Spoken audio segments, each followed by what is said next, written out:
28 May. Dearest Suzie, I am still getting a letter a day, and that is real good, considering that I don't return the favor. But it seems that every time I sit down to write, something comes up. Thanks for the pictures, too. That little Brett is a cute little guy, and you look good enough to eat. Disregard that remark. I just found out that Ed Piper was killed today. I guess he was in a mid-air collision at Quinhon. I feel real bad at that news, but I only thought you would like to know since you thought so much of him. Tragedies are just about an everyday occurrence over here, though. We had another hard day yesterday. We flew 9 hours. They get longer and longer. We have another award ceremony Sunday.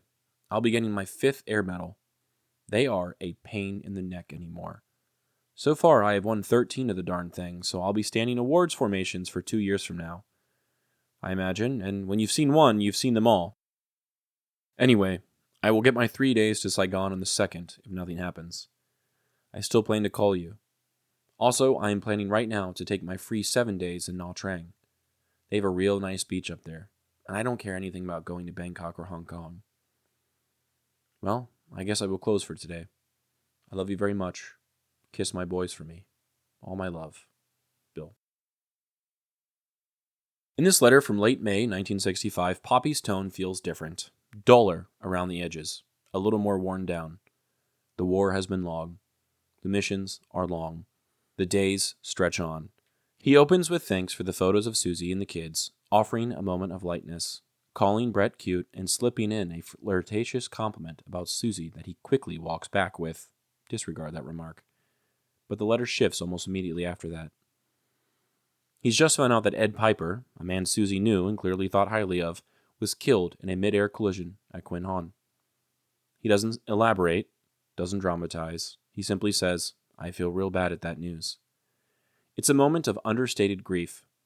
Quinhon was a coastal city in central South Vietnam, and while not as dangerous as areas further south, it still saw intense military activity, especially for aviation units operating out of its airfield.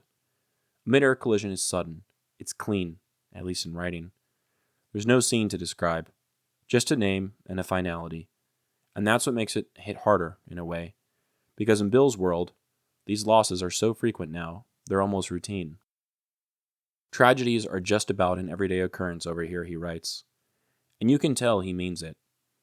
That isn't an exaggeration. It's a quiet statement of fact from a man who has watched too many friends go down. He's still flying daily, 9 hours in the air the day before. And that kind of relentless tempo leaves little room for processing grief. There's no time to sit with what's happened. You acknowledge the loss, write a letter, maybe fly over the same region the next day. It's the emotional math of survival. Even the things that once held meaning, like medals, start to feel hollow. They're a pain in the neck anymore, he says, referring to yet another award ceremony. He's received 13 air medals by this point and his 5th official citation coming up that weekend. It should feel like an honor, but to him, it's just another standing formation under the sun. When you've seen one, you've seen them all.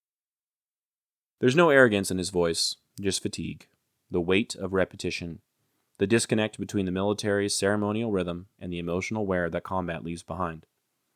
But amid that weariness, Bill still makes plans. He's looking forward to his trip to Saigon in a few days, where he hopes to call Suzie, and he's thinking ahead to his R&R, saying he wants to spend his free 7 days in Nha Trang, a coastal town known for its beaches. He doesn't want to go to Bangkok or Hong Kong again. What he's craving isn't a spectacle. It's calm, a beach, a moment to breathe, a break from the daily toll that has chipped away at his nerves and his patience. This letter captures something important about the war, not just the danger or the loss, but the way it wears down people over time. The way a man like Bill, who has flown hours upon hours of combat missions, begins to detach in order to keep going. His sadness over Piper's death is real, but subdued. His frustration with awards is honest. His exhaustion is palpable. It's all stuff we've seen before. But underneath it, he's still holding on to the hope of rest, of a call home, of something like peace. And maybe that's what this letter is about. Not the medals, or the crash, or the long hours in the air, but the fact that even at his most tired, he is still trying. He is still riding home. He is still making plans. He is still signing off with, "Kiss my boys for me." It's one of the truest glimpses we get of the quiet perseverance it takes to survive a war like this. One letter, one flight, one loss at a time. The photo I chose for today depicts yellow smoke in the middle of a field. Behind it is a town or base. Beside it looks to be a rice farm.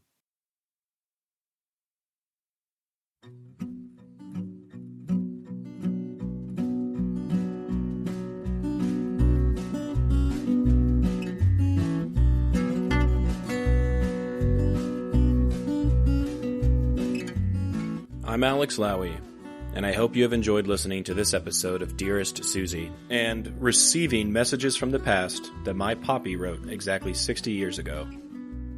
I sincerely appreciate your time and interest.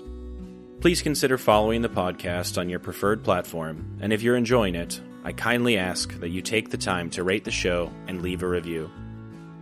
Also, please follow the project on YouTube, X, and Instagram. All likes, comments, shares, and reviews will help grow the reach of this story. The links for these things should be in the description of this episode. Please feel free to email me at dearestsuziepodcast@gmail.com if you have anything you'd like to say. I'd love to chat or to hear about your stories as well. Thank you for listening, and God bless.